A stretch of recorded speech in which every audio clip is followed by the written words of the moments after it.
So ఈ way bill గురించి మాట్లాడుకుంటున్నామమ్మా మనం. సో ఈ వే బిల్ లో నెక్స్ట్ పార్ట్ ఏంటంటే యూనిక్ ఈ వే బిల్ నెంబర్ అంట. అపాన్ జనరేషన్ ఆఫ్ ఈ way bill on the common portal, a unique e-way bill number shall be made available to the supplier on the recipient and transporter on the common portal.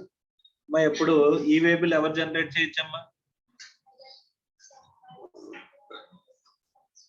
Supplier supplying goods వాడే transportation కూడా చూసుకుంటున్నాడు అంటే గనక transportation కూడా ఎవరిదమ్మా?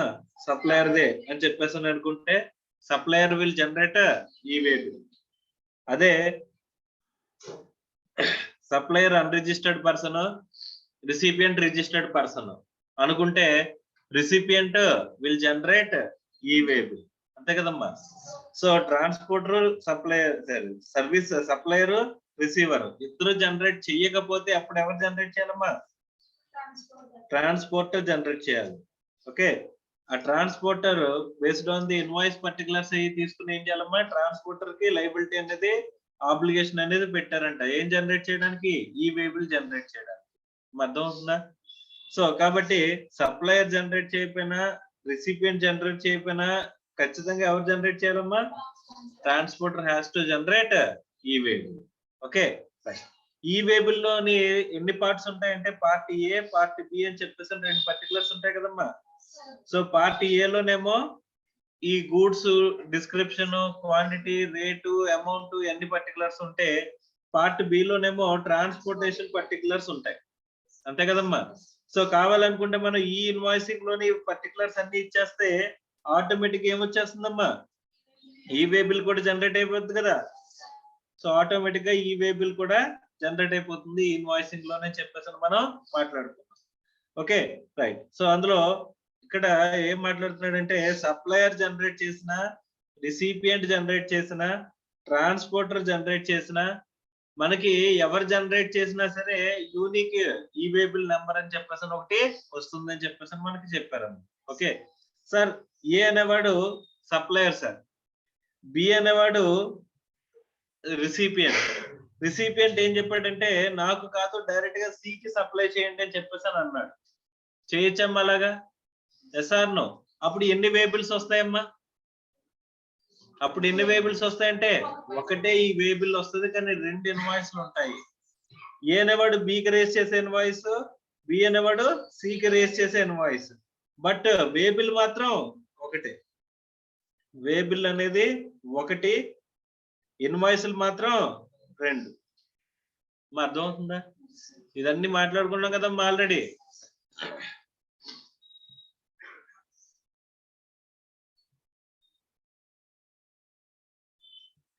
Next మనం e-way bill generate చేసినప్పుడు ఎక్కడి నుంచి ఎక్కడికి, ఏ ట్రాన్స్పోర్టేషన్ ద్వారా, ఏ వెహికల్ ద్వారా అనే పర్టికులర్స్ అన్ని ఇస్తాం లేదమ్మా? కన్వేయన్స్ పర్టికులర్స్ అన్ని కూడా ఇస్తామా ఇవ్వమా? ఎక్కడ పార్ట్ బిలో మనం రూట్ మ్యాప్ కోసం సహా ఇవ్వాలని చెప్పేసి మనం మాట్లాడుకున్నాం కదమ్మా. Sir no?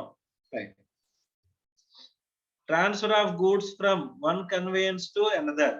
Wear goods are transferred from one conveyance to another, the consignor or the recipient who has provided information in part A or the transporter shall, before such transfer further movement of the goods, update the details of conveyance in part B on the e-way bill on the common portal అని చెప్పేసి అంటాడు. మాకు part A లో మనం already particulars of invoice అనేది ఇచ్చాం కదమ్మా, goods particulars ఇవన్నీ కూడా. ఇప్పుడు మనం కన్వేయన్స్ మార్చేస్తున్నామంట. Okay, further movement of the goods కి ఇప్పుడు ఒక వెహికల్ లో తీసుకెళ్ళామమ్మా, అక్కడ నుంచి ఇంకో వెహికల్ లో మారుస్తున్నామంట. మారుస్తుంటే ఎవరైతే పార్ట్ ఏ జనరేట్ చేశారో వాళ్ళే పార్ట్ బి లో కూడా ఈ అప్డేషన్ చేయాల్సిన అవసరం ఉంటుంది. ఇప్పుడు ట్రాన్స్పోర్టర్ జనరేట్ చేసాడు అనుకోమ్మా, పార్ట్ బి లోనే వాడు ఏం చేయాలి? ఈ వెహికల్ చేంజ్ డీటెయిల్స్ అనేవి ఇవ్వాలి. ఓకేనా? అదే సప్లయర్ జనరేట్ చేసేయడానికి ఈ-వే బిల్, అప్పుడు పార్ట్ బి లో కన్వెన్స్ చేంజెస్ అనేవి కూడా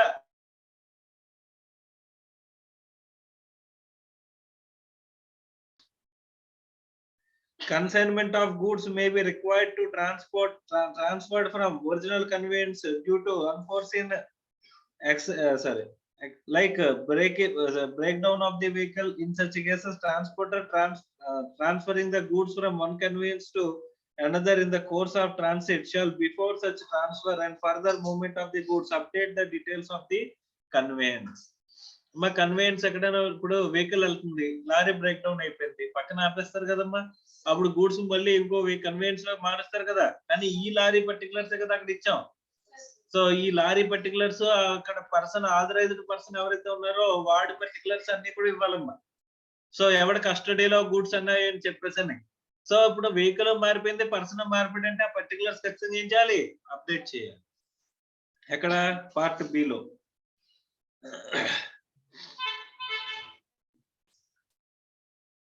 next assigning the e-waybill number to the another transporter.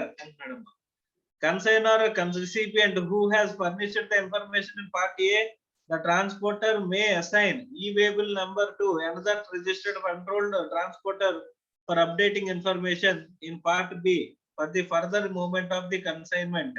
However, once the details of the conveyance have been updated by the transporter in part B, the consignor or recipient, as the case may be, who has furnished the information part A, shall not allow to assign e-waybill number to another transporter. ఇక్కడ transporter గనక వేరే వాడికి assign చేస్తున్నాడు అనుకోమ్మా, ఇప్పుడు ఏ అనేవాడు recipient అమ్మా, so B అనేవాడు ఎవరంట ట్రాన్స్పోర్టర్. ఈ ట్రాన్స్పోర్టర్ వాడి వెహికల్ లో వెళ్లకుండా వేరే పర్టికులర్ వేరే గూడ్స్ లో వేరే వాళ్ళ వెహికల్ లో గూడ్స్ పంపిస్తున్నాడంట. అప్పుడు ఇక్కడ ఏం చేస్తాడమ్మా, డీటెయిల్స్ ని ఇక్కడ ఫస్ట్ ఆఫ్ ఆల్ ఈ ట్రాన్స్పోర్టర్ డీటెయిల్స్ అన్ని ఇచ్చామనుకోమ్మా, ఇస్తే కనుక ఆటోమేటిక్ గా ట్రాన్స్పోర్టర్ ఏం చేయొచ్చు, పార్ట్ బి జనరేట్ చేయొచ్చు. ఎందుకంటే ఆడు కన్వేయన్స్ అది ఆడు చూసుకుంటాడు కదమ్మా. సో ఆ పార్ట్ బి జనరేట్ చేసేటప్పుడు ఆడు వెహికల్ కాకుండా ఇప్పుడు సి అనే వెహికల్ లో పెడుతున్నాడంట, సి అనే వెహికల్ లో ట్రాన్స్పోర్టేషన్ చేస్తున్నాడంట. అలాంటప్పుడు సి అనే వెహికల్ లో వెళ్తున్నప్పుడు బి అనే ట్రాన్స్పోర్టర్ ఏం చేయొచ్చమ్మా, సి అనే వాడికి మళ్ళీ ఈ అడిషనల్ యాక్సెస్ అనేది అసైన్మెంట్ ఇవ్వచ్చు. అసైన్మెంట్ ఇస్తే ఇప్పుడు పార్ట్ బి జనరేట్ చేసేది ఎవరు, పార్ట్ బి జనరేట్ చేసేది ఎవరమ్మా, సి జనరేట్ చేస్తారు. అలాంటప్పుడు ఏ అనేవాడు వేరే వాడికి అసైన్ చేయగలడా, ఏ అనేవాడు ఈ వేరియబుల్ నెంబర్ వేరే వాడికి అసైన్మెంట్ చేయలేడంటమ్మా. అర్థమైందా?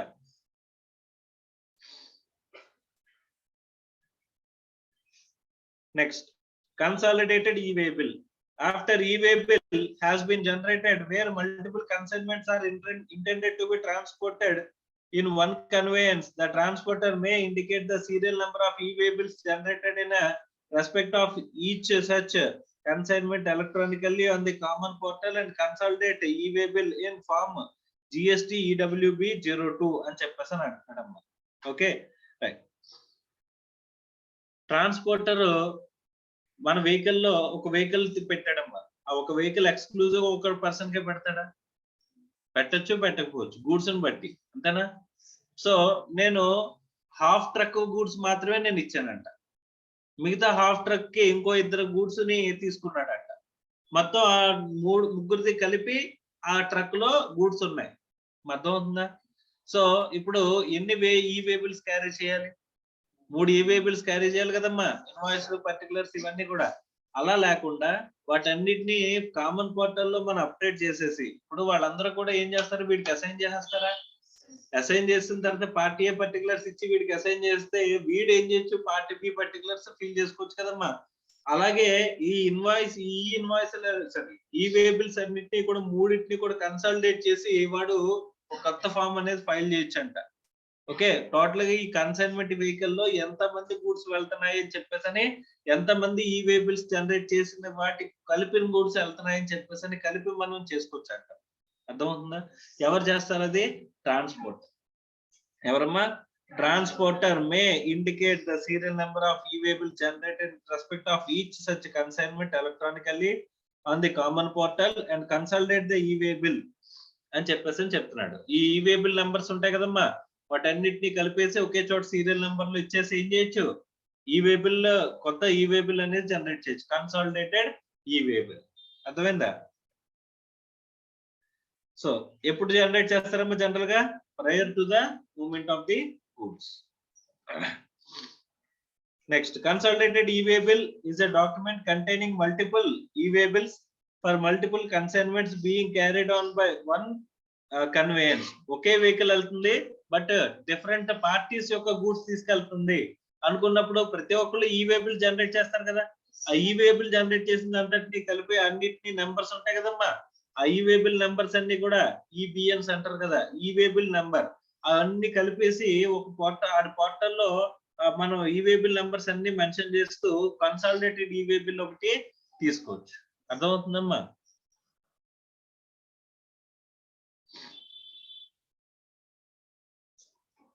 Next, information submitted for e-way bill can be used for filing a GST returns అని చెప్పేసి అంటున్నాను. Information furnished in part A of the e-way bill shall be made available to the registered supplier on the common portal who may utilize the same furnishing the details of GSTR 1. ఇప్పుడు supplier supply చేస్తున్నాడు కదా, ఇప్పుడు supply చేస్తున్నాడు అంటే invoice race చేసి ఉంటాడు కదా. E invoicing generate చేసినప్పుడు ఆటోమేటిక్ గా జిఎస్టీ పోర్టల్లో జిఎస్టీ రిటర్న్స్ కి వెళ్ళిపోతుంది కదా అనుకున్నాం కదా మా జిఎస్టీఆర్ 1 కి. ఇప్పుడు మనకి ఎన్ని పోర్టల్స్ ఉన్నాయి? 3. ఏంటవి? జిఎస్టీ పోర్టల్ అంటే రిటర్న్స్ ఫైలింగ్ వాటికి, okay, tax payments returns filing కి జిఎస్టీ పోర్టల్. తర్వాత ఈ ఇన్వాయిసింగ్, ఈ way bill, e invoicing generate చేస్తే ఈ వే బిల్ కి వెళ్తుంది, తర్వాత జిఎస్టీ పోర్టల్ కి వెళ్తుంది. అలాగే ఈ ఇన్వాయిసింగ్ జనరేట్ చేసినప్పుడు సారీ ఈ వే బిల్, ఈ వే బిల్ జనరేట్ చేసినప్పుడు కూడానంట ఎక్కడికి వెళ్తుందమ్మా? జిఎస్టీ పోర్టల్ కి డీటెయిల్స్ వెళ్తాయంట. ఓకేనమ్మా? Is it clear or not? So interlinking mechanism, వీడు వే బిల్ జనరేట్ చేశాడంటే ఖచ్చితంగా ఏం చేసి ఉండాలి? సప్లైస్ చేసి ఉండాలి కదా. సప్లైస్ చేస్తే జిఎస్టీఆర్ 1 లో రిఫ్లెక్ట్ అవ్వాలి కదా. Yes or no? Next, however when the information has been furnished by the unregistered supplier or unregistered recipient, he shall be informed electronically if the mobile number of the email is available. So ఒకవేళ unregistered person కి అయితే కనుక ఏం చేస్తాం? ఇలా way bill generate చేయబడింది అని చెప్పేసి ఎస్ఎంఎస్ గానీ ఈమెయిల్ గానీ వెళ్తుంది. Cancellation of e-way bill, where an e-way bill has been generated but goods are either not transported or not transported as per the details furnished in the e-way bill, the e-way bill may be cancelled electronically on the common portal within 24 hours of the generation of the e-way bill. మనం e-way bill generate చేసిన ఎన్ని గంటల్లో మనం cancel చేసుకోవచ్చు అంట? 24 hours. However, an e-way bill cannot be cancelled if it has been verified in transit in accordance with the provisions of rule 138B అని చెప్పేసాను. So sir నేను పని చేస్తాను సార్, ఇప్పుడు వే బిల్ జనరేట్ చేస్తాను, ట్రాన్స్పోర్టేషన్ ఎండ్ అయిపోగానే way bill cancel చేస్తాను, ఏమవుతుందమ్మా? నేను ట్రాన్స్పోర్టేషన్ చేద్దాం అనుకున్నాను కానీ ట్రాన్స్పోర్టేషన్ చేయలేదు, మధ్యలో ఎవరైనా ఆపలేదు అనుకోమ్మా, అంటే ఈ వే బిల్ క్యాన్సిల్ చేస్తే ఇన్వాయిస్ క్యాన్సిల్ చేస్తున్నట్టేనా? ట్యాక్స్ అనేది క్యాన్సిల్ అయిపోతుందా లేదా? Sir no. సో అలాగే నేను చేయొచ్చా అని చెప్పేసానంటే ఎన్ని గంటలు మాత్రమే పెట్టాలని కూడా అలాంటి లిమిట్ పెట్టలేదు అనుకోమ్మా, అందరూ ఏం చేస్తారు? ఇక్కడ నుంచి movement of the goods start అయినప్పుడు ఈ వే బిల్ జనరేట్ చేస్తారు. జనరేట్ చేసిన తర్వాత డెస్టినేషన్ వెళ్ళిపోయిన తర్వాత మధ్యలో ఎవరు ఆపలేదు కదా. సో ఆటోమేటిక్ ఏం చేస్తారమ్మా? క్యాన్సిల్ చేసేస్తారు. క్యాన్సిల్ చేస్తారు అనుకోమ్మా, అప్పుడు ఏమవుతుంది? వే బిల్ అనేది వే బిల్ జనరేట్ అయినా సరే అక్కడ ఏం జరగలేదు, మేము ట్రాన్స్పోర్టేషన్ చేయలేదు అని చెప్పేసి అని చెప్తారు. అప్పుడు ఇన్వాయిస్ కూడా క్యాన్సిల్ చేసుకోవచ్చు కదా. Yes or no?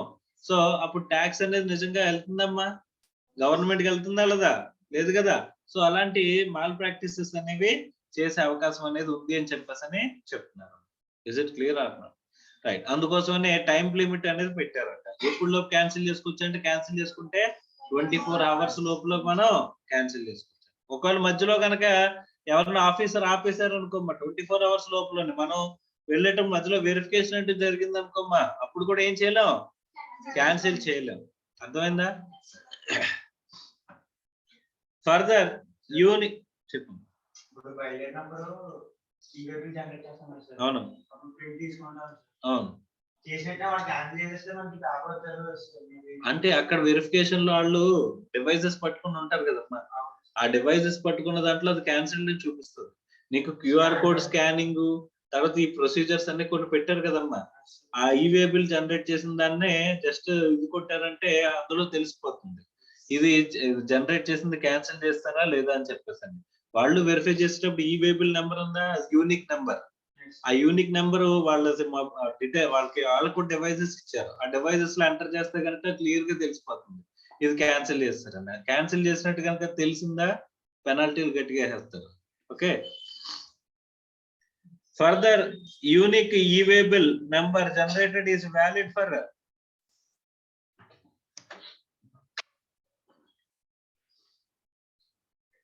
So e-way bill generated validity, ఈ నెంబర్ అనేది వ్యాలిడిటీ ఎన్నాళ్ళు ఉంటుందంటమ్మా 15 days for the updation of part B. Part B updation కి 15 days వరకు వ్యాలిడ్ గా ఉంటుందంట. ఓకేనా, next validity period of e-waybill or consolidated e-waybill. The validity of e-waybill depends on the distance to be traveled by the goods. For a distance less than 200 kilometers, the e-waybill will be valid for a day from the relevant date. From the for every 200 kilometers thereafter, validity will be additional 1 day from the relevant date. అంటే నువ్వు ఎప్పటి నుంచి అయితే తీసావో up to 200 kilometers అయితే 1 day validity అంట. ఆ తర్వాత ప్రతి 200 kilometers కి 1 day పెంచుతారంట. అర్థమైందా? Up to 200 kilometers 1 day in case other than over dimensional cargo or multi-dimensional shipment in which least one leg involves in the transported by ship. For every 200 kilometers or part thereof అనుకుంటే 1 additional day in each case cases other than dimensional cargo or multi-dimensional shipment అని చెప్పేసి అంట. మన normal గా అయితే కనుక 200 kilometers కి 1 day అమ్మా. ఆ తర్వాత పెంచే ప్రతి 200 kilometers కి ఏముంటుంది, ఒక అడిషనల్ డే అనేది ఉంటుంది వ్యాలిడిటీ. అమ్మాయి వేబిల్లా కన్సల్టేటెడ్ ఈ వేబిల్లా రెండిటికి, ఈ వేబిల్ కి కన్సల్టేటెడ్ ఈ waybill. Up to 20 kilometers 1 day in case of over dimensional cargo or multi-dimensional shipment in at least 1 leg involves transportation by ship. అంటే మల్టీ డైమెన్షనల్ ఆర్ అంటే మోర్ దాన్ 1 అంటే అది సీ ట్రాన్స్పోర్ట్ చేయాలి, road transport చేయాలి అని చెప్పేసి అని అనుకోమ్మా. అలాంటప్పుడు ఏం చేస్తారంట 20 kilometers చెప్తున్నాడమ్మా. For every 20 kilometers or part thereof అనుకుంటే అడిషనల్ 1 day ఇస్తారమ్మా మల్టీ డైమెన్షనల్ కార్గో ఉంటాయి కనుక. Okay,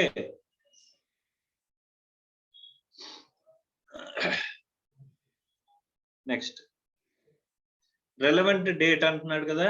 relevant date means date on which e-waybill has been generated and the period of the validity shall be counted from the time at which e-waybill has been generated, and each day shall be counted as a period of expiring at midnight of the day immediately following the date of generation of e-waybill అని చెప్పేసి అని అంటున్నాడు.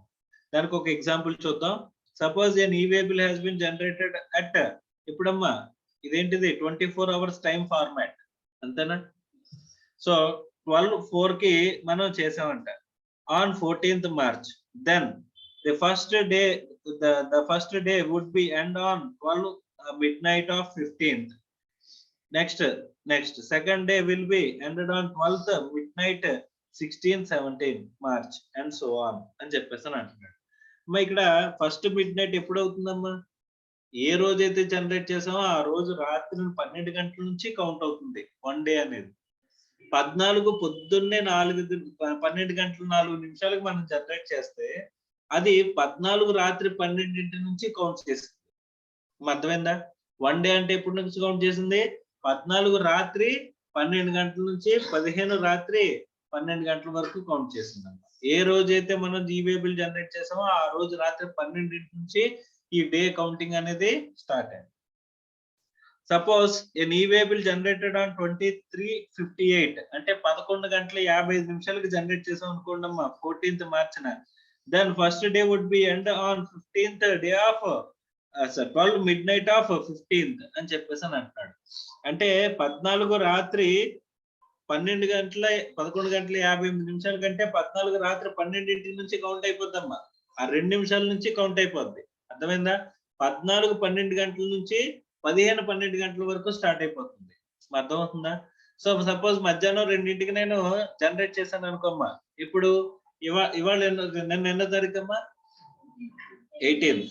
So 18th మధ్యాహ్నం నేను ఏం చేశానంటే 18th మధ్యాహ్నం పోనీ 3 o'clock కి ఓకే 3 PM కి నేను జనరేట్ చేశాను అనుకోమ్మా ఈ వే బిల్. ఎప్పటి నుంచి కౌంటింగ్ స్టార్ట్ అవుతుంది చెప్పండి? 18th midnight 12 నుంచి స్టార్ట్ అవుతుందంట. మా ఎప్పటి వరకు ఉంటుంది? 1 డే అనేది 19th midnight 12 వరకు ఉంటుంది. అర్థమైందా? Is it clear or not? Next, validity of e-way bill starts when the first entry is made in Part B. Vehicle entry is made first time in case of road transportation or first transport document number entry in the case of rail, air, ship transportation, whichever is first entry. It may be noted that the validity is not recalculated for subsequent entries in Part B. మా Part B లో తర్వాత మళ్ళీ మార్చామంట, particulars మార్చామంట. మళ్ళీ అక్కడ నుంచి start అవుతుందా? Original గా ఎక్కడే స్టార్ట్ అయిందో అక్కడ నుంచి మీకు కౌంట్ అవుతుందని చెప్పేసి అని చెప్తున్నాడు. Next, extension of validity period. If a validity of e-way bills expires, the goods are not supposed to be moved. మా ఒకవేళ వ్యాలిడిటీ అయిపోయింది అనుకో, వ్యాలిడిటీ అయిపోయింది అనుకోమ్మా, goods ఇంకా మూవ్మెంట్ ఆఫ్ ది గూడ్స్ లో ఉండొచ్చా? So in general, the validity of one way bill cannot be extended. However, the validity of e-way bill can be extended in the following cases. అంటే normal గా వ్యాలిడిటీని extend చేయొచ్చా? చేయడానికి లేదండి, కానీ చేసే అవకాశం ఉన్న cases చెప్తున్నాడమ్మా. Extension by commissioner for certain cargoes of the goods, extension by transporter in exceptional circumstances. అంటే వెహికల్ బ్రేక్ డౌన్ అయింది, లేకపోతే ఇది అదని చెప్పేసి ట్రాన్స్పోర్ట్ కావాలంటే ఏం చేయొచ్చమ్మా? ఈ వే బిల్ ని ఎక్స్టెండ్ అనేది చేయొచ్చు. లేకపోతే మామూలుగా ఎవరైనా సరే చేయాలంటే కమిషనర్ అప్రూవల్ కావాలంట. అర్థం ఉందా?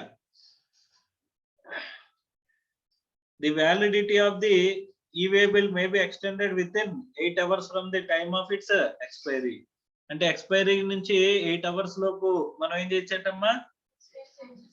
వ్యాలిడ్ మళ్ళీ ఎక్స్టెన్షన్ అనేది చేసుకోవచ్చు. అర్థమవుతుందా? Acceptance of e-way bill. The details of e-way bill generated shall be made available to the supplier if registered, where the information Part B has been furnished by the recipient or transporter. A recipient if registered when the information party has been furnished by supplier or transporter. మా generate చేసింది recipient అనుకోమ్మా, ఎవరికి పంపిస్తారంటే details supplier. So generate చేసిన supplier అనుకోమ్మా, అది registered person recipient అనుకుంటే recipient కి ఈ way bill particulars అన్ని కూడా మనకి ఏమవుతాయి? జనరేట్ అవుతాయి. జనరేట్ అయ్యి వాళ్ళకి కనిపిస్తాయి అంట. ఓకే,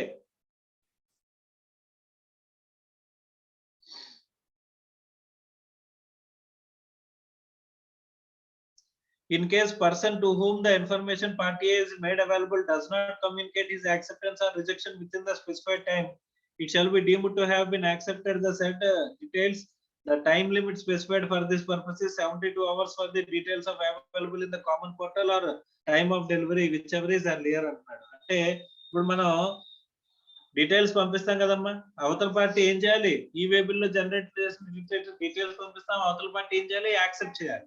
రిసిపియంట్ జనరేట్ చేస్తే సప్లయర్ యాక్సెప్ట్ చేయాలి, సప్లయర్ జనరేట్ చేస్తే రిసిపియంట్ యాక్సెప్ట్ చేయాలి. ఆ యాక్సెప్ట్ చేసినప్పుడు ఎంతమ్మా, ఎప్పుడు లోపు యాక్సెప్ట్ చేయాలంటే 72 hours కానీ మనం గూడ్స్ రిసీవ్ చేసే లోపు కానీ మనం ఏం చేయాలి? యాక్సెప్ట్ చేయాలి. అర్థమవుతుందా? ఈ way bill generated in one state is valid in another state. E-way bill generated under the rule 138 of the GST rules of the state or union territory shall be valid in every state or union territory అని చెప్పేసి అంటాడు. అంటే ఇప్పుడు మనం ఒక చోట నుంచి ఇంకో చోటకి పంపిస్తున్నాం అనుకోమ్మా, మధ్యలో 2-3 స్టేట్స్ టచ్ అవుతున్నాయి అనుకో, ఆ స్టేట్ కి మళ్ళీ సపరేట్ గా ఈ-వే బిల్ జనరేట్ చేయాలా? అవసరం లేదు. ఒక స్టేట్ లో మనం జనరేట్ చేసిన ఈ-వే బిల్ తర్వాత స్టేట్స్ లో కూడా ఏమవుతుందంట? వ్యాలిడ్ గానే ఉంటుంది. సార్ మన SGST లో మనం జనరేట్ చేసాం సార్, అయినా సరే that is valid. Okay, situations where e-way bill not required to be generated, where the goods being transported are once given below అని చెప్పేసి అంటున్నాడు. సో ఇక్కడ petroleum gas for supply of household and non domestic exempted category customers, kerosene oil, ఈ postal baggage transported by department of post, వీటన్నిటికీ ఏం అవసరం లేదమ్మా, ఈ వే బిల్ జనరేట్ చేయాల్సిన అవసరం లేదు. Okay, natural or cultured pearls and precious or semi precious stones, తర్వాత jewellery, goldsmith and silversmiths wares and other articles, currency, used personal and household effects, coral or unworked and worked coral, వీటన్నిటికీ కూడా ఏం అవసరం లేదంటమ్మా, ఈ way bill అనేది అవసరం లేదు. The goods are being transported by non-motorized conveyance. Non-motorized conveyance అంటే రిక్షాలోని ఈ వీటిలోని తొట్టి బండ్లు ఉంటాయి కదమ్మా, వాటిలో తీసుకెళ్తుంటే అక్కడ ఏం అవసరం లేదంట. Next, where the goods are being transported from customs port, airport, air cargo complex and land customs station to inland container depot or container freight station for clearance by customs అని చెప్పేసి అని అంటున్నాడు. మనకి కస్టమ్స్ వేర్ హౌస్ ఉంటుంది. ఇప్పుడు goods ship నుంచి దిగిన తర్వాత మనకి బార్జ్ ఇక్కడ ఒక ప్లేస్ ఉంటుందమ్మా, ఏమంటారంటే వార్ఫ్ అంటారు. ఆ వార్ఫ్ ప్లేస్ లో మనకి గూడ్స్ దింపుతారమ్మా. అది ఎవరో క్లెయిమ్ చేసుకోవట్లేదు అనుకోమ్మా, అప్పుడు ఏం చేస్తారంటే తీసుకెళ్లి కస్టమ్స్ వేర్ హౌస్ లో పెట్టేస్తారు. ఆ కస్టమ్స్ వేర్ హౌస్ నుంచి డెలివరీ పాయింట్ కి మళ్ళీ వేరే చోటకి తీసుకెళ్తారు. అలా తీసుకెళ్ళడానికి గూడ్స్ కి మళ్ళీ ఇవే బిల్ జనరేట్ చేయాలంటే అవసరం లేదు. In respect of the movement of the goods within such areas as notified in 138(4) of the state or union territory rules in that particular state or union territory. ఆ state లో కావాలంటే ఒక చోట నుంచి ఇంకో చోటకి ప్లేస్ స్పెసిఫై చేసుకుని వీటికి ఏం అవసరం లేదు, ఈ వే బిల్ అవసరం లేదు అని చెప్పేసి నోటిఫికేషన్ ద్వారా ఇచ్చుకోవచ్చు. Wear the goods being transported are exempted from tax, అంటే exempted from tax లో ఉంటే కనుక వాటి మీద కూడా ఏం చేయవలసిన లేదు. Next, where the goods are being transported are alcoholic liquor for human consumption, petroleum crude, diesel, motor spirit commonly known as petrol, natural gas and aviation turbine fuel, వాటి మీద ట్యాక్స్ లేదు. అవునా, అలాంటప్పుడు దాని మీద ఏం అవసరం లేదంట. Where the supply of goods being transported is treated as no supply in Schedule 3 of the CGST Act. మన నెగిటివ్ లిస్ట్, షెడ్యూల్ 3 గుర్తుందా? నెగిటివ్ లిస్ట్ లో ఉన్న ఐటమ్స్ ని మనం తీసుకునేటప్పుడు మనం ఏం చేయాల్సిన అవసరం లేదంట, ఈ వే బిల్ జనరేట్ చేయాల్సిన అవసరం లేదు. Where goods are being transported under customs bond from inland customs depot or a container freight station or a customs port or airport or air cargo, land customs station, one customs station or a customs port or another customs station or customs port. ఒక customs port నుంచి ఇంకో customs port కి మనం goods transport చేస్తున్నారంట. General గా ఒక customs port లో మనం గూడ్స్ బుక్ చేస్తాం అనుకోమా, అక్కడ నుంచి ఇంకో కస్టమ్స్ పోర్ట్ కి తీసుకెళ్ళి అక్కడ నుంచి కార్గో చేస్తున్నాం అనుకో, ట్రాన్స్పోర్టేషన్ చేస్తున్నారు అనుకో, అంటే అవుట్ సైడ్ ఇండియాకి. అప్పుడు ఆ ట్రాన్స్పోర్టేషన్ కి మళ్ళీ ఏం అవసరం లేదంట, ఈ వే బిల్ జనరేట్ చేయాల్సిన అవసరం లేదు.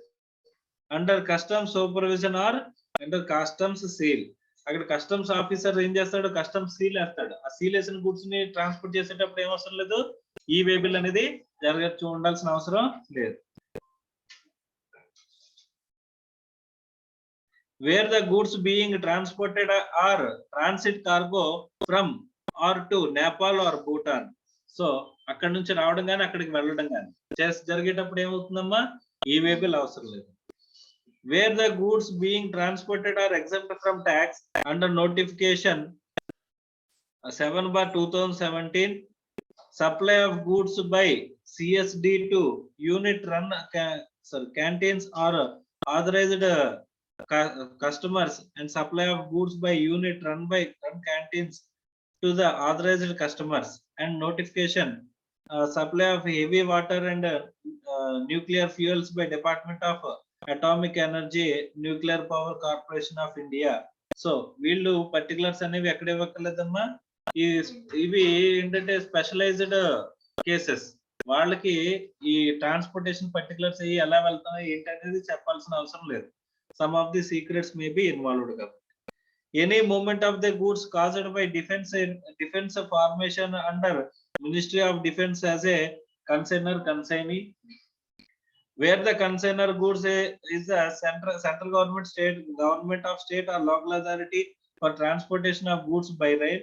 ఎవరు గూడ్స్ అమ్మా అవి? సెంట్రల్ గవర్నమెంట్ కానీ స్టేట్ గవర్నమెంట్ కానీ గూడ్స్ అయితే వాటి మీద ఏం అవసరం లేదంట. Where empty cargo containers are being transported. So ఒక చోట నుంచి ఇంకో చోటికి ఎంటీ వెహికల్ వెళ్తుంది. ఎంటీ వెహికల్ వెళ్తుంటే ఎంటీ వెహికల్ సంబంధించిన డీటెయిల్స్ కూడా మనం వేబిల్ జనరేట్ చేస్తాం. అందులో ఏమైనా ఉంటే జనరేట్ చేస్తాం, ఏమి లేకపోతే జనరేట్ చేయాల్సిన అవసరం లేదు. తర్వాత where the goods are being transported up to 20 kilometers from the place of business of the consignor to a weighing bridge for weighment or from weigh bridge back to the place of the business of the said consignor, subject to condition that movement of the goods accompanied by delivery challan issued in accordance with the rule 55. మా జాగ్రత్తగా చూస్తే ఏం చెప్తున్నాడంటే, ఇప్పుడు వే bridges ఉంటాయి కదమ్మా. ఇప్పుడు లారీలోకి goods ఎక్కించాం, ఎంత వెయిటేజ్ ఉందో చూసుకోవాలా లేదా? ఆ వెయిటేజ్ ఉందో చూసుకోవడానికి దగ్గరలో ఉన్న వే బ్రిడ్జెస్ ఉంటాయి కదమ్మా. ఆ వే బ్రిడ్జ్ దగ్గరికి వెళ్తే వాళ్ళు కాటా వేస్తారమ్మా. అంటే ఒక వెహికల్ వచ్చి నిలబడుతుంది ఒక దాని మీద వెయిట్ అనేది మెజర్ చేసి వెయిట్ ఇస్తారమ్మా. ఆ వే బ్రిడ్జ్ దగ్గరికి వెళ్ళి రావడానికి ఏం చేయొచ్చు అంటే 20 kilometers లోపల అయితే కనుక వితౌట్ జనరేటింగ్ ఈ వేబిల్ మనం పట్టుకెళ్ళొచ్చంట. ఈ ఎక్కడికి మనం ఎవరికి అమ్మేయట్లేదు కదా, జస్ట్ వే బ్రిడ్జ్ మీద వేయింగ్ చేసుకుని వచ్చేస్తాం మనం. అర్థమైందా? కాకపోతే దాంట్లో ఏముండాలంట, డెలివరీ చలాన్ అనేది ఉండాలంట. అర్థమవుతుందా? Wear the empty cylinders for packing of liquid fuel petroleum gas being moved for reason other than supply. అంటే ఇప్పుడు సిలిండర్స్, ఖాళీ సిలిండర్స్ ట్రాన్స్పోర్ట్ చేస్తారా? ఇప్పుడు ఎక్కడికి మనం ఇప్పుడు హౌస్ హోల్డ్ దగ్గర నుంచి మొత్తం సిలిండర్స్ అన్ని ఎంటీ సిలిండర్స్ తీసుకుని మళ్ళీ ఫిల్లింగ్ తీసుకెళ్తారు కదమ్మా. అలా ఫిల్లింగ్ తీసుకెళ్లేటప్పుడు మళ్ళీ ఏం జనరేట్ చేయాల్సిన అవసరం లేదు, అది ఎంటీయే కదా. సో అందులో గూడ్స్ ఏం లేవు కదా, దాని మీద ఏం అవసరం లేదంట, వేబిల్ అనేది జనరేట్ చేయాల్సిన అవసరం లేదంట. అర్థమవుతుందా? అది మనం సప్లై చేయడానిక, అవి మనం ఎవరికైనా అమ్మేయడానిక, మళ్ళీ ఏం చేయడానికి, రీఫిల్లింగ్ చేయడానికి, అంతే కదమ్మా. నెక్స్ట్ చెప్పండి. ఖచ్చితంగా ఇక్కడ ఈ పర్టికులర్స్ ఉంటే కనుక అందులో అక్కడ వెళ్తున్నప్పుడు ఏ పర్పస్ అని ఇందులో ఉండే పర్టికులర్స్ ఉన్నాయా లేదా అని చూసుకుంటారు. అది ఎంటీ సిలిండర్ కాదని చెక్ చేస్తారమ్మా, మధ్యలో ఎవరిని ఆపితే కనుక.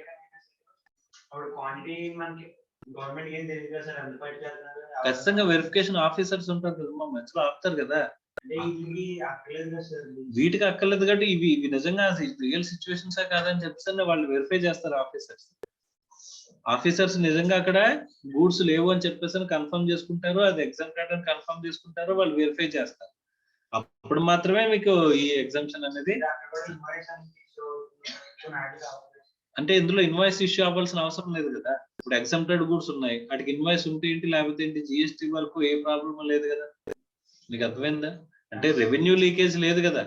మేజర్ గా ఇక్కడ అన్ని కేసెస్ లోనే ఎక్కడ రెవెన్యూ లీకేజ్ కనిపించే కేసెస్ కాదు కదా.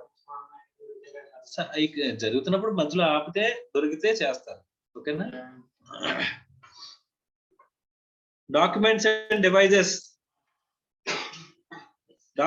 Devices to be carried by person in charge of the conveyance. మనం person in charge of the conveyance particulars కూడా ఎక్కడ ఇస్తామమ్మా, ట్రాన్స్పోర్టేషన్ పార్ట్ బి లో ఇస్తామమ్మా కన్వేయన్స్ పర్టికులర్స్. సో వాడి దగ్గర ఏ డాక్యుమెంట్స్ ఉండాలో చూడండి. Person in charge of the conveyance shall carry, మనకు general గా తెలుసు, ఇన్వాయిస్ ఉండాలా ఆర్ డెలివరీ చలాన్ ఉండాలా. ఇన్వాయిస్ కానీ డెలివరీ చలాన్ మీద కూడా మనం ట్రాన్స్పోర్టేషన్ చేయొచ్చు కదమ్మా. ఈ వే బిల్ ఉండాలా, ఇస్తాను. So invoice or bill of supply or delivery challan as the case may be. A copy of e-way bill physically form or e-way bill number in electronic form, a map to a RFID embedded to the conveyance, except movement of the goods by rail or air vessel in such a manner as may be notified by commissioner అని చెప్పేసి. అమ్మా RFID అని చెప్పేసి ఒకటి ఉంటుంది. RFID అంటే radio frequency identification device used for identification. So ఈ RFID ద్వారా ఆ వెహికల్ ని ట్రాకింగ్ చేసుకోవచ్చు.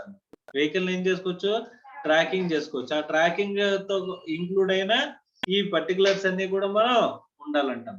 అర్థమవుతుందా? Invoice reference number in lieu of tax invoice. E-invoices issued the quick response code having an embedded invoice reference number in it. It may be produced electronically for verification of the proper officer in lieu of physical copy of such a tax invoice. అమ్మ QR code generate చేసి పెడతారని చెప్పేసి అనుకున్నాం కదా invoice లోనే, e invoicing లోని. ఆ QR code generate చేసిన డాక్యుమెంట్ మనం డిజిటల్ గా చూపించచ్చంట, ఫిజికల్ గా చూపించచ్చంట. అప్పుడు వాళ్ళకి ఏంటంటే మధ్య మధ్యలో ఆఫీసర్స్ ఇంటర్నెట్ లేని చోట కూడా వాళ్ళు డివైజెస్ ఉంటాయమ్మా, ఈ క్యూఆర్ కోడ్ రీడర్స్ ఉంటాయి. ఆ క్యూఆర్ కోడ్ రీడర్స్ ద్వారా వాళ్ళు ఏం చేస్తారమ్మా, వాళ్ళు డేటా క్యాప్చర్ చేసి కరెక్ట్ గా ఉందా లేదా అని చెప్పేసి వెరిఫై చేసుకోవడానికి బాగుంటుంది అన్నమాట. నార్మల్ గా మనం ఈ వే బిల్ జనరేట్ చేయాలంటే ఏమేం కావాలి, tax invoice, bill of supply, bill of entry, లేకపోతే డెలివరీ చలానా, ఈ పర్టికులర్స్ అనేవి ఖచ్చితంగా వాళ్ళతో పాటు ఉండాలమ్మా. Okay, next. సో వెహికల్ సంబంధించిన డాక్యుమెంట్స్ అంటే వెహికల్ సంబంధించిన డీటెయిల్స్, వెహికల్ నెంబరు, ఇవన్నీ కూడా ఉండి పర్సన్ ఇన్ఛార్జ్ పేరు, ఆర్ఎఫ్ఐడి అంటే రేడియో ఫ్రీక్వెన్సీ ఐడెంటిఫికేషన్ డాక్యుమెంట్స్ అన్నాం కదా, డివైజెస్, అది కూడా ఇన్కార్పొరేట్ చేసి దాంతో లింక్ చేస్తారు అనమాట. అంటే ట్రాకింగ్ అన్నమాట, ఇక్కడ నుంచి ఎక్కడి వరకు గూడ్స్ ఎలా వెళ్తున్నాయి, మనం చెప్పిన రూట్ లోనే వెళ్తున్నాయా లేదా, మధ్యలో డీవియేషన్ ఏమైనా ఉందా, ఇవన్నీ కూడా చూసుకుంటారు అన్నమాట. Okay, next. Inspection and verification, మధ్యలో ఎక్కడైనా ఇన్స్పెక్షన్ అనేది జరగచ్చు. Next, blocking of e-waybill generation facility anadam. Blocking of e-waybill generation facility means disabling taxpayer from generating e-waybill. A user will not be able to generate e-waybill for the GSTN if the said GSTN is not eligible for e-waybill generation as per rule 138E. GSTN of such a blocked taxpayer cannot be used to generate e-waybills either as a consignor or consigned. Once e-way bill generation portal మిమ్మల్ని block చేసింది అని చెప్పేసి అంటే you can not generate e-way bill, అదే receiver గా కానీ sender గా కానీ రెండింటి కానీ మనం ఏం చేయలేమంట, ఈ ఇన్వాయిస్ ఈ-వే బిల్ జనరేషన్ అనేది చేయలేమంట. జనరల్ గా ఎప్పుడు చేస్తారమ్మా, no person including consignor, consignee, transporter, e-commerce operator for courier agency shall not be allowed to furnish information part A of the GST EWB 01 in respect of following registered persons, whether a supplier or recipient. A person paying tax under common composition scheme has not furnished a statement or payment of assessment for two. మీకు మనం గనక 3 consecutive quarters లో గనక మనం అంటే composition scheme వాళ్ళు returns ఎలా ఇవ్వాలంటే 3 months కి ఒకసారి ఇవ్వాలి. కాన్సిక్యూటివ్ పీరియడ్ ఆఫ్ 3 months కనుక మనం 2 quarters కనుక మనం ఇవ్వలేదనుకో ఈ-వే బిల్ జనరేషన్ ఆపేస్తారు. 3 quarters కనుక మనం ఇవ్వలేదనుకో రిజిస్ట్రేషన్ క్యాన్సిల్ చేయొచ్చు, మాట్లాడుకున్నాం కదమ్మా. తర్వాత రెగ్యులర్ రిజిస్ట్రేషన్ వాడైతే 6 months కనుక మనం రిటర్న్స్ ఫైల్ చేయకపోతే రిజిస్ట్రేషన్ క్యాన్సిల్ చేస్తారు. ఇక్కడ అన్నాడు చూడండి, a person paying tax under regular scheme is not furnished returns consecutive period of 2 tax periods అంటే 2 months. 2 months returns monthly filing కూడా 2 months రిటర్న్స్ ఫైల్ చేయలేదు అనుకున్నా ఆటోమేటిక్ ఏం చేస్తారు, ఈ-వే బిల్ జనరేషన్ అనేది క్యాన్సిల్ చేస్తారు. అదే 6 months ఆడితే రిజిస్ట్రేషన్ క్యాన్సిల్ చేస్తారు.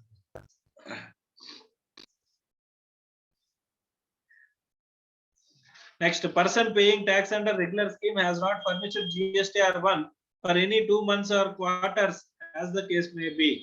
మరి QRMP scheme quarterly return monthly payment scheme లో ఉంటే కనుక 2 quarters అంట. అదే monthly payment monthly return scheme లో ఉన్నాడు అనుకో మా వాడు 2 months. 2 months లో GSTR1 ఫైల్ చేయట్లేదు అనుకో ఆటోమేటిక్ ఈ-వే బిల్ జనరేషన్ అనేది తీసేస్తారన్నమాట. అర్థమైందా? It's clear or not? Right. A person whose registration has been suspended under the provisions of 21A of the CGST rules. ఈ CGST రూల్స్ ప్రకారం వాటి రిజిస్ట్రేషన్ క్యాన్సిల్ చేసినా సరే మనం ఏం చేయాలంట, ఈ-వే బిల్ అనేది జనరేట్ చేయలేమంట. Okay, next. Tax invoice or bill of supply to accompany transportation of goods. Person in charge of the conveyance shall carry a copy of the tax invoice or bill of supply issued accordance with the provisions of 46 rule 46 or 46A or 49 in case where such person is not required to carry on e-way bill under these rules. ఒకవేళ ఎక్కడైనా సరే ఇప్పుడు 20 kilometers లోపల కన్నా ఉన్న దీనికి మనం way bill అక్కర్లేదు అన్నారు కదమ్మా, అలాంటి చోట ఏముండాలంటే వాడి దగ్గర ఇన్వాయిస్ గానీ, బిల్ ఆఫ్ సప్లై గానీ, డెలివరీ చలాన్ కానీ ఏదో ఒకటి ఉండాలి. అర్థమైందా? Is it clear or not? So ఎక్కడెక్కడైతే ఈ వేబిల్ అవసరం లేదన్న కేసెస్ చూసామో అక్కడక్కడ ఆ ట్రాన్స్పోర్టర్ పర్సన్ ఇన్ఛార్జ్ అనేవాడు ఖచ్చితంగా ఏం మెయింటైన్ చేయాలి?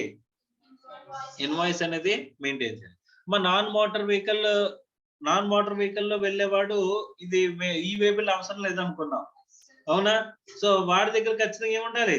ఇన్వాయిస్ అనేది ఉండాలి కదమ్మా, tax invoice or bill of supply ఇది ఒకటి ఉండాలి కదా document. Yes or no? So this is with respect to ఏంటమ్మా, ట్యాక్స్ ఇన్వాయిస్. ఓకే, ఒకసారి ఇవి చూడండి అమ్మా, టోటల్ గా రివిజన్ అనేది ఒకసారి చూడండి. మనం ప్రాబ్లమ్స్ చేద్దాం కొన్ని, ఓకేనా?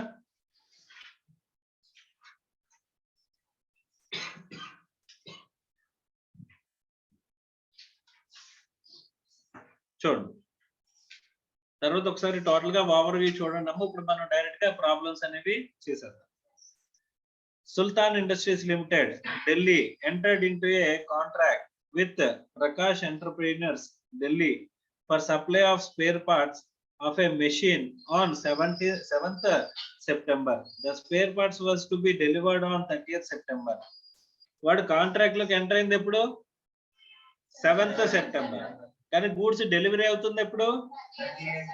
Sultan Industries Limited removed the finished spare parts from the factory on 29th September. వాడు డెలివరీ ఇవ్వాల్సింది ఎప్పుడమ్మా? 30th. అందుకోసం ఒక రోజు ముందుగానే వాడు ఏం చేశాడంట? రిమూవల్ ఆఫ్ ది గూడ్స్ చేశాడంట. Determine the date at which invoice must be issued by Sultan Industries under GST law. GST లా ప్రకారం వాడు ఎప్పుడు ఇన్వాయిస్ అనేది ఇష్యూ చేయాలి అని చెప్పేసి అంటున్నాడు. జనరల్ గా ఎప్పుడు ఇష్యూ చేస్తామమ్మా? రిమూవల్ ఆఫ్ ది గూడ్స్ అంటే మూవ్మెంట్ ఆఫ్ ది గూడ్స్ ఉన్నప్పుడు. మనం ఆల్రెడీ మాట్లాడుకున్నాం కదా, సెక్షన్ 31 ప్రకారం మూవ్మెంట్ ఆఫ్ ది గూడ్స్ ఉన్నాయి అంటే కనుక అక్కడ ఏంటి? Removal of the goods. As per the provisions of section 31, invoice shall be issued before or at the time of removal of the goods for the supply to the recipient. Where the supply involves movement of the goods, accordingly in the given case invoice must be issued on or before 29th September. ఎందుకంటే removal of the goods జరగడానికి ముందే మనం invoice అనేది issue చేసి ఉండాలి. Yes or no? మా జాగ్రత్త గమనిస్తే ముందు ప్రొవిజన్ రాస్తున్నాడు, తర్వాత కంక్లూజన్ రాస్తున్నాడు. Okay, is it clear or not? Act fact conclusion structure ఒకటి ఉంది కదమ్మా మనకి, అది మనం స్టిల్ ఇక్కడ కూడా ఫాలో అవ్వచ్చు. అర్థమైందా?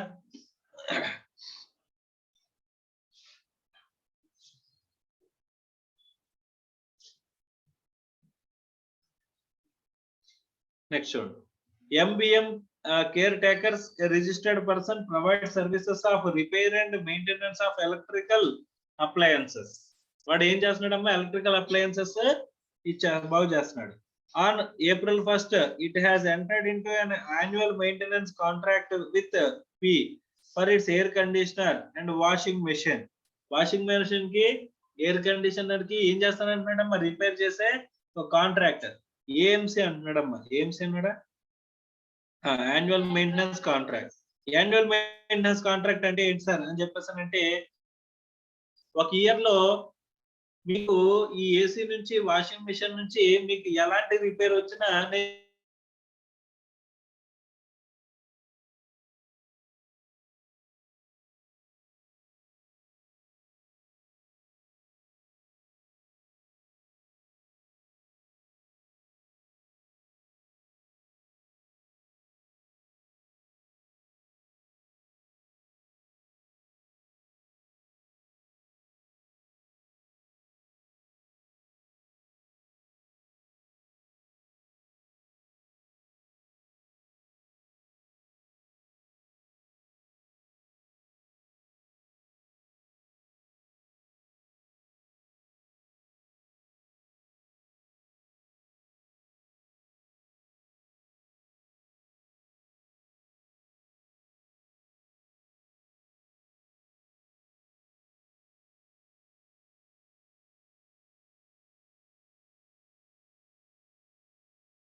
సో మెయింటెనెన్స్ సర్వీస్ కాంట్రాక్ట్ ప్రకారం ఏంటంటమ్మా, maintenance services will be provided ఎప్పుడంట,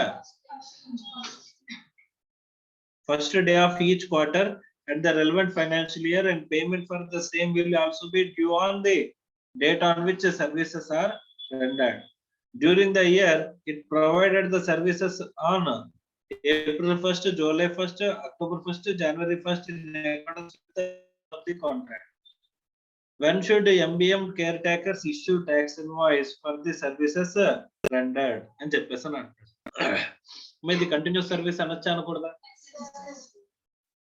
continuous service అనాలి అనకూడదంటే మన కంటిన్యూస్ సర్వీస్ గురించి ఆల్రెడీ మనకు తెలుసు. 3 months కనుక కంటిన్యూస్ 3 months అబౌవ్ 3 months కనుక కాంట్రాక్ట్ మనం సర్వీస్ ప్రొవైడ్ చేసేది ఉంటే దాన్ని ఏమంటాం, కంటిన్యూస్ సర్వీస్ అని అంటాం. ఇక్కడ ఏమంటున్నాడు చూద్దాం.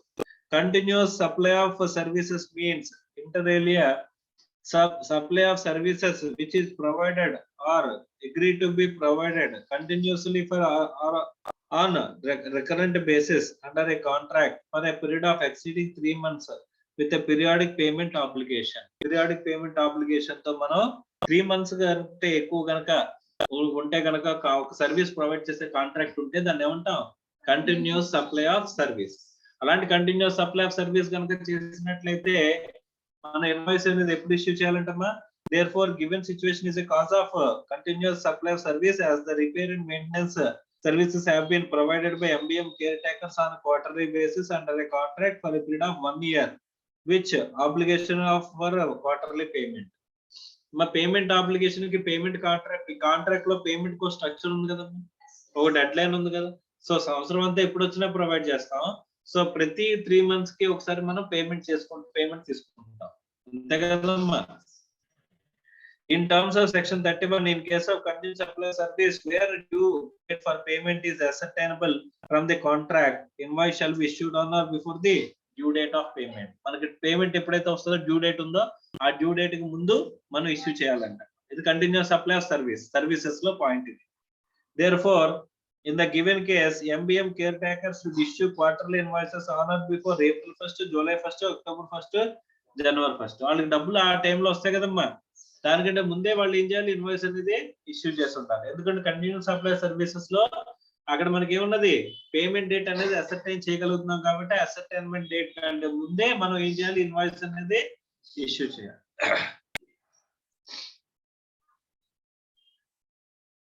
Next, the aggregate turnover of the Sangiri Services Limited, Delhi exceeds 20 lakhs on 12th August. He applied for registration on 3rd September and he was granted registration certificate on 6th September. You are required to advise Sangiri Services Limited as to what is the effective date of registration to in its case. It has also sought your advice regarding the period of issue of revised tax invoices. మా వీళ్ళకి 20 లక్షలు ఎప్పుడు దాటిందమ్మా, 12th August. So కానీ వీళ్ళు registration కి ఎప్పటిలోపు apply చేసుకున్నారు, 3rd September. కానీ వీళ్ళకి టైం ఎంత వరకు ఉంటుంది, 1 month ఉంటుంది కదమ్మా. 12th August అంటే 12th September వరకు టైం ఉంది. కానీ వీళ్ళు ఎప్పుడు అప్లై చేసుకున్నారు, 3rd September. సో అప్పుడు రిజిస్ట్రేషన్ ఎప్పుడు వచ్చింది, 6th September. అంటే ఎప్పటి నుంచి ఎఫెక్టివ్ డేట్ ఉంటుంది, 12th August. మరి అప్పటి నుంచి ఆల్రెడీ 12th August నుంచి ఆల్రెడీ సప్లై దాటింది కాబట్టి ట్యాక్స్ ఇన్వాయిస్ ఇష్యూ చేస్తారు కదా వాళ్ళు, without GST number tax invoice issue చేస్తారు, అవునా. సో అక్కడ నుంచి 6th September ఎఫెక్టివ్ డేట్ వచ్చేంత వరకు కూడా మనకి రిజిస్ట్రేషన్ గ్రాంట్ వచ్చేంత వరకు కూడా ఉన్న ఇన్వాయిసెస్ కి మళ్ళీ ఏం చేయాలి మనం, అది ఇప్పుడు ఇన్వాయిస్ ఇష్యూ చేయాలి. Revised invoices 30 days. ఇక్కడ ఏం చెప్పాడో చూద్దాం.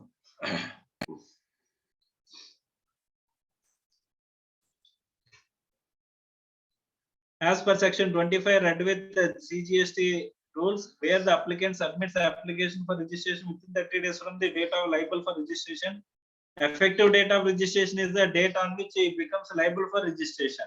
30 రోజుల్లోపు కనుక వీడు అప్లై చేసుకుంటే కనుక అప్పుడు ఎఫెక్టివ్ డేట్ ఏమొస్తుందమ్మా, ఎప్పటి నుంచి అయితే లైబుల్ అయ్యాడో అప్పటి నుంచి ఎఫెక్టివ్ డేట్ వస్తుంది. So since Sangiri Services turnover exceeds 20 lakhs in 12th August. So 12th August, it has become liable to registration on the same day. Further, it is applied registration within 30 days kabatti of the registration. The effective date of registration which becomes liable for registration is 12th August. And ఎప్పుడైతే వచ్చాడో ఆ 12th August నుంచి కూడా liable అయ్యాడో అప్పటి నుంచి కూడా registration liable అయినట్టు. As per section 31 read with CGST rules, every registered person who has been granted registration within a effective date, the earlier date of issue of a certificate of registration to him, may issue revised tax invoices. Revised tax invoices shall be issued within 1 month from the date of issuance of certificate of registration. Eppullo issue cheyachama revised invoice 1 month from the date of grant of registration. Ante kada. So revised tax invoices shall be issued within 1 month from the date of issuance of registration in the respect of taxable service applies affected during the period starting from the effective date of registration till the issuance of certificate of registration.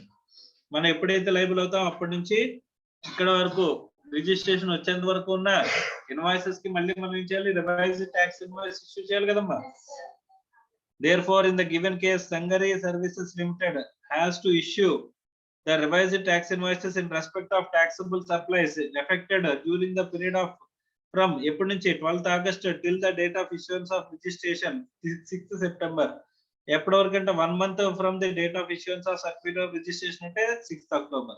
6th October లోపు పాత already issue చేసిన invoices కి మళ్ళీ మనం ఏం చేయాలి, revised invoices అనేవి issue చేయాల్సిన అవసరం అనేది ఉంటుందండి. ఓకేనమ్మా.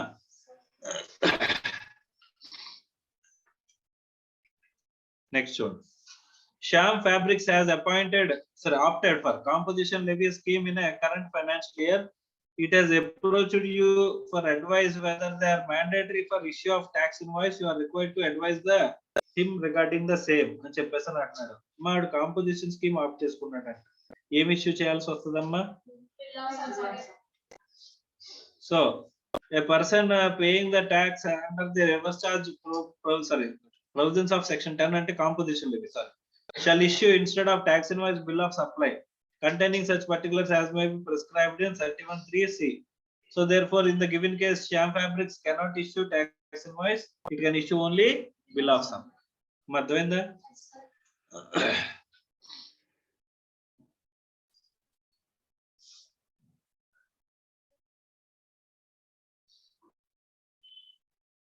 Royal Fashions, a registered supplier of designer outfits in Delhi, decides to exhibit its products in a fashion show being organized at a hotel Park Royal, Delhi on 4th January. For this occasion, it gets services by way of makeover of its models from the Aura Beauty Services Limited, Ashok Vihar, for which a consideration of 5 lakhs excluding GST has been charged.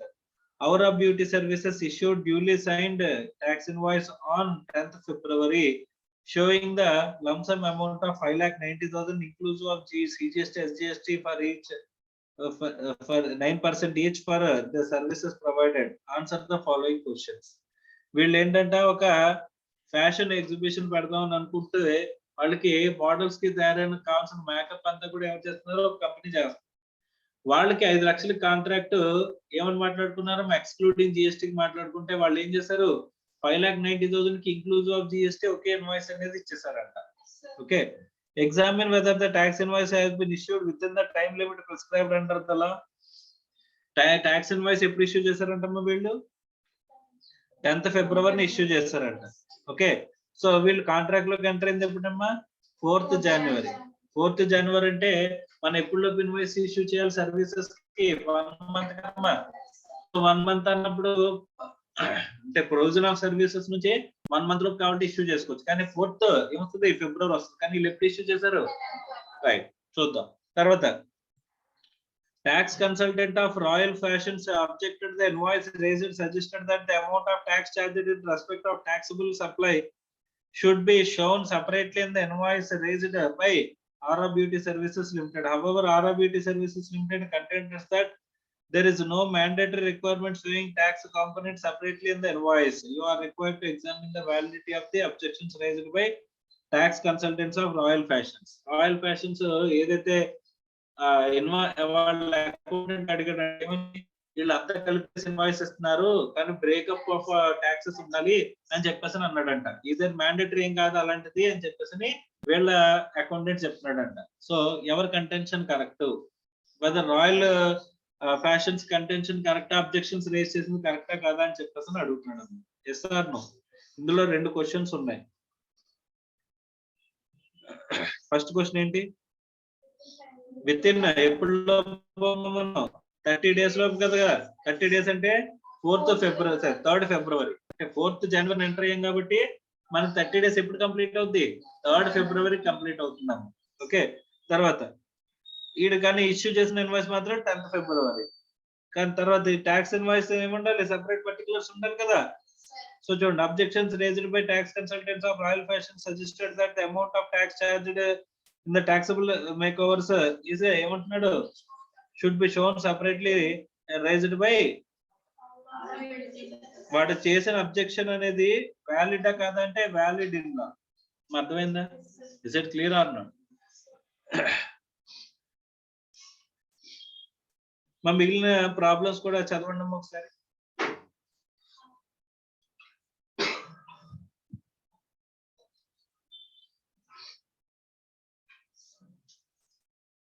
మిగిలిన problems కూడా చదవండి.